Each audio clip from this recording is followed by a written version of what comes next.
Guys, in this video we will talk about what if you can't clear a NEET। मतलब अगर आप NEET नहीं कर पाए तो आपके पास कौन कौन से ऑप्शन बचते हैं जहां पे आप एक अच्छा करियर बना सकते हो। Yogesh Kushwaha MBBS second year student. मेरा ये वीडियो में बिल्कुल इंटेंशन नहीं है कि आप एमबीबीएस के गोल के प्रति डिस्ट्रैक्ट हो, क्योंकि मैं मोटिवेट करने वाला हूं। एज के एमबीबीएस के अलावा भी काफी ऑप्शन है जहां पे आप एज थोड़ी सी ज्यादा मेहनत कर से काफी अच्छा पेमेंट, काफी अच्छी रिस्पेक्ट, काफी अच्छा करियर बना सकते हो। एमबीबीएस सब कुछ नहीं है, और साथ साथ आप पार्शियली ड्रॉप भी दे सकते हो अगर आपका गोल सिर्फ एमबीबीएस है तो। सबसे पहली बात बता देता हूं कि हर साल 60,000 बच्चे ही एमबीबीएस गवर्नमेंट मेडिकल कॉलेज में जा रहे हैं। मतलब 60,000 ही गवर्नमेंट कॉलेज से हमें डॉक्टर देखने को मिल रहे हैं। बाकी बच्चों के पास क्या ऑप्शन है, क्योंकि एग्जाम तो 22 लाख दे रहे हैं ना। तो मैं बताता हूं, सबसे पहले तो आपके पास अगर पैसा है, आपके पापा डॉक्टर है, बिजनेसमैन है, इन्वेस्ट कर सकते हैं, तो आप as a private MBBS pursue कर सकते हो।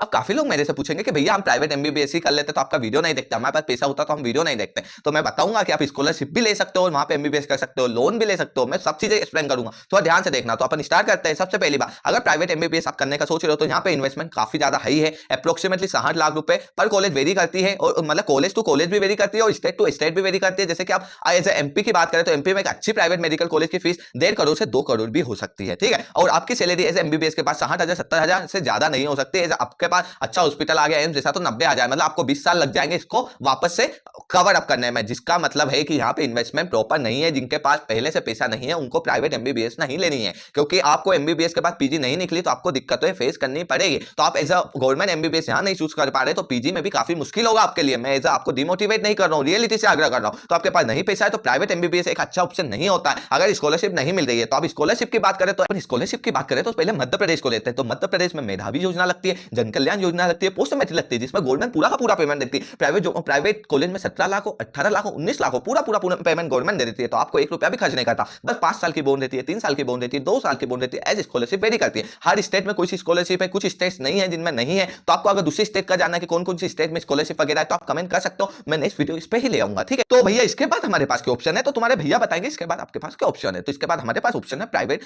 एब्रॉड चले जाओ एमबीबीएस करने के लिए। एब्रॉड जाना एक बेटर ऑप्शन है, क्योंकि 25 लाख, 30 लाख, 35 लाख, 40 लाख, मैक्सिमम 40 लाख में आपके एमबीबीएस एक अच्छी कंप्लीट होकर आ जाती है। इसके बाद बात करें तो एज आपको आने के बाद एक गवर्नमेंट एग्जाम होती है, वो निकालनी पड़ती है। उसके बाद ही आप एज आपको सर्टिफिकेट मिलेगा कि आप ऐसे इंडिया में एज अ डॉक्टर के लिए वर्क कर सकते हो। तो अगर आपने वहां पे जाके गद्दारी नहीं करी है, थोड़ा बहुत भी पढ़ा है, तो ये एग्जाम आप निकाल सकते हो, लेकिन वहां पे आपने ज्यादा मक्कारी नहीं करी होगी। इसकी जॉब अपॉर्चुनिटी की बात करें तो आपके पास बीडीएस ऑप्शन में आता है, लेकिन अपन यूएसए की बात नहीं यहाँ पे करेंगे, क्योंकि यूएसए में बीडीएस के लिए काफी ज्यादा स्कोप है, काफी ज्यादा जॉब अपॉर्चुनिटी है, काफी अच्छा पेमेंट है। लेकिन इंडिया की बात करें तो बीडीएस को ना गवर्नमेंट प्रमोट कर रही है, ना जॉब अपॉर्चुनिटी इंडिया में है बीडीएस के लिए, क्योंकि पर हॉस्पिटल की बात करें तो बीडीएस डॉक्टर की काफी कम रिक्वायरमेंट होती है। और दूसरी बात इस पर बता देता हूं कि बीडीएस की सैलरी लगभग 20 से 30,000 है। अगर बीडीएस करते हो तो फिर एमडी करना ही पड़ेगा, मतलब एमडीएस करना पड़ेगा, या बीडीएस के साथ एमबीए करना पड़ेगा, जब भी जाके आप एक अच्छे डॉक्टर बन पाओगे। दूसरी बात है कि बीडीएस में इन्वेस्टमेंट काफी ज्यादा लगता है। अगर आप आपका क्लिनिक खोलना चाहते हो तो ये 10 लाख के ज्यादा से आपको इक्विपमेंट लग जाएंगे, फर्स्ट सेटअप करने में लग जाएगा, और इतना रिकवर करने में काफी टाइम लगेगा। तो बीडीएस वही बच्चों के लिए ज्यादा अच्छा स्कोप है जिन बच्चों के ऑलरेडी पेरेंट्स या रिलेटिव ऑलरेडी बीडीएस मतलब ऑलरेडी बीडीएस करे हुए हैं और उनके पास ऑलरेडी पूरा पेशेंट फ्लो वगैरह सेटअप है।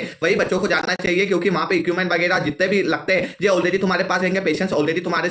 यहाँ पे एक बात स्पष्ट कर देता हूँ, बीडीएस कॉम्पीट नहीं करता एमबीबीएस से, क्योंकि BDS is different course and MBBS is different. क्योंकि एमबीबीएस में पूरी बॉडी पढ़ेंगे, आयुर्वेदिक में भी पूरी बॉडी पढ़ेंगे, लेकिन बीडीएस में सिर्फ ओरली पढ़ेंगे। अब इसके बाद हम दूसरा ऑप्शन देखें तो आयुर्वेदिक अपने पास बचता है, बीए एमएस बचता है, लेकिन वो नेचुरली है। इसका फायदे बहुत सारे हैं, पहले फायदे गिनवाता हूँ फिर थोड़े से नुकसान। पहली बात है कि कोविड के बाद लोग नेचर की तरफ बहुत ज्यादा स्पीड से शिफ्ट हो रहे हैं, ये आप लोगों को ऑलरेडी पता होगा। लेस साइड इफेक्ट की तरफ दौड़ रहे हैं, as long treatment like diabetes, hypertension, इनका ट्रीटमेंट नहीं है। एलोपैथिक में, वहां पे एलोपैथिक ट्रीटमेंट में क्या किया जाता है, बस इनके सिम्टम्स से वर्क किया जाता है, कंट्रोल किया जाता है। लेकिन आयुर्वेदिक का बोलना पड़ता है, क्योंकि आयुर्वेदिक पद्धति जो है वो काफी पुरानी मानी जाती है। अपने पूर्वज वगैरह जितने अपने हिंदू मुस्लिम जितने भी धर्म है वो सब मानते होंगे कि ये चीजें बहुत ज्यादा पुरानी है। तो यहाँ पे जड़ से समस्या को खत्म करा जाता है, और यहाँ पे साइड इफेक्ट काफी कम रहते हैं। टाइम कंज्यूमिंग है लेकिन साइड इफेक्ट काफी कम है, तो लोग वो तरफ शिफ्ट होना चाहते हैं, ज्यादा पैसे देके एकदम प्रॉपर ट्रीटमेंट लेना चाहते हैं, अपनी बॉडी पे साइड इफेक्ट नहीं देखना चाहते। तो आजकल बहुत ज्यादा आयुर्वेदिक का स्कोप है। लेकिन बात करें तो यहाँ पे दिक्कत ये बात की है कि अगर बच्चे ने हिंदी नहीं पढ़ी, संस्कृत नहीं पढ़ी है 12th में, तो दिक्कत है बहुत ज्यादा फेस करेगा, क्योंकि यहाँ पे संस्कृत के श्लोक याद करने पड़ेंगे, आपको हिंदी में काफी चीजें याद करनी पड़ेगी जिसमें आपको इंटरेस्ट होना चाहिए। सैलरी की बात करें तो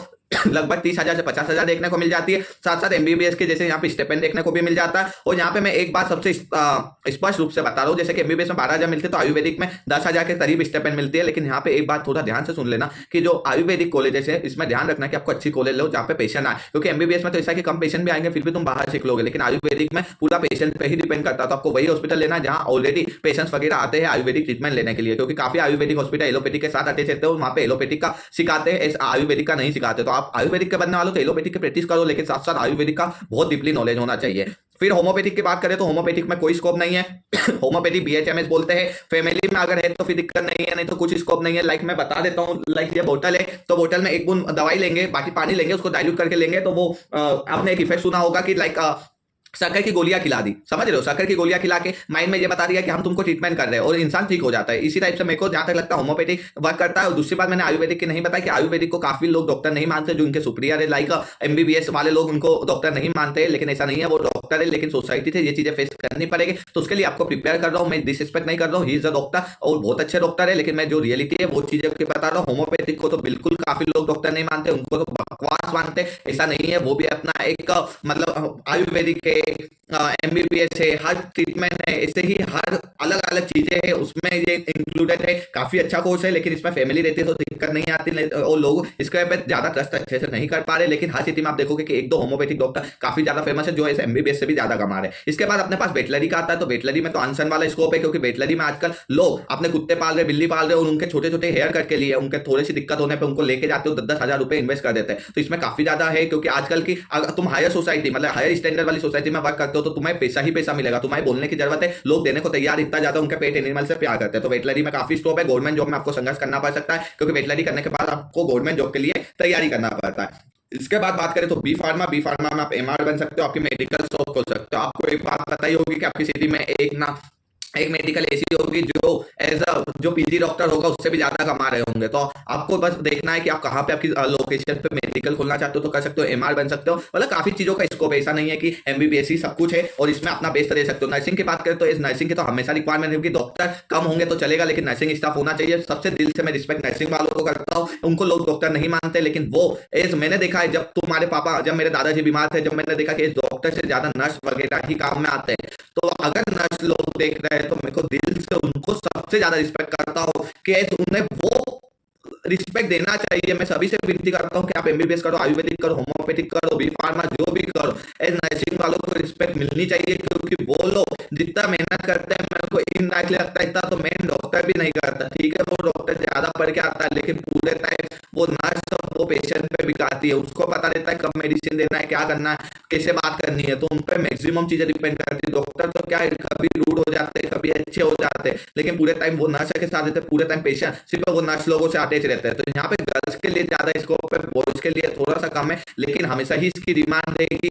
एक अच्छे हॉस्पिटल में वर्क करते हो सैलरी भी काफी अच्छी मिलेगी। गर्ल्स के लिए तो गवर्नमेंट जॉब की अपॉर्चुनिटी नर्सिंग स्टाफ में काफी ज्यादा है। अब इसके बाद बात करें कि आपको एज अ प्रोफेसर बनना है तो आप बीएससी कर सकते हो, एग्रीकल्चर से बीएससी कर सकते हो, माइक्रोबायोलॉजी से बीएससी कर सकते हो, बायोटेक्नोलॉजी से, और एक अच्छा प्रोफेसर बन सकते हो। यहाँ पे एक बात स्पष्ट कर दूं, लाइक मेरी एमबीबीएस नहीं होती तो मैं बीएचयू से बीएससी माइक्रोबायोलॉजी करने का सोच रहा था और एज अ प्रोफेसर बनने का सोच रहा था। तो यहाँ पे काफी अच्छा स्कोप है। अब बीएचयू जाने के लिए क्या करना पड़ेगा, तो सीयूटी एग्जाम होती है, वो यूनिवर्सिटी के निकालो, भैया से वहां से बीएससी करो, उसके बाद एमएससी कर लो, एमएससी करने के बाद पीएचडी करने के बाद आपके सामने डॉक्टर लगी जाएगा और आप एमएससी करने के बाद भी एक अच्छी सैलरी कमाओगे और पीएचडी करते करते भी आपको लगभग 60,000 रुपए मिलते हैं। तो साथ में आप कमा भी रहे हो, जितना पीजी में एक डॉक्टर कमा रहा है, डॉक्टर भी आपके सामने लग चुका है और आप एक प्रोफेसर हो और अच्छी मेडिकल कॉलेज में पढ़ाते हो, तो आप डीन भी बन सकते हो, क्योंकि आप एज अ पीएचडी कर रहे हो, पीएचडी करने के बाद एचओडी भी बन सकते हो और एज काफी सारे डॉक्टर उनको निकाल भी सकते हो आप अगर एमबीबीएस नहीं भी निकाल पाए तो। समझिए, तो काफी स्कोप है। एक स्कोप है बायोटेक्नोलॉजी में, रिसर्च में,